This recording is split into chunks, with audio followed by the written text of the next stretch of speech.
মানবজাতির মুক্তির দিশারি মহানবীকে স্মরণে জশ্নে জুলুস ঈদে মিলাদুন্নবীর বর্ণাঢ্য আয়োজনে সারা দেশে মুসল্লির ঢল, রাজধানীতেও র্যালিতে মানুষের ঢল। রাজবাড়ীর গোয়ালন্দে মাজারে হামলায় ৩,৫০০ জনকে আসামি করে পুলিশের মামলা, গ্রেফতার হয়নি কেউ।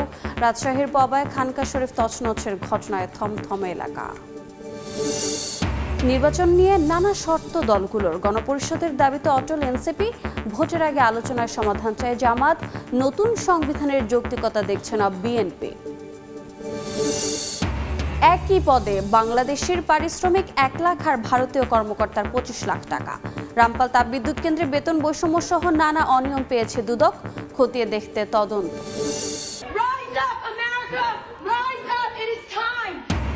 গাজায় গণহত্যায় মার্কিন সহায়তার অভিযোগ তুলে সিনেট আলোচনায় যুদ্ধফেরত ২ সেনার প্রতিবাদ, ক্যাপিটল হিল থেকে টেনে হিঁচড়ে বের করল পুলিশ।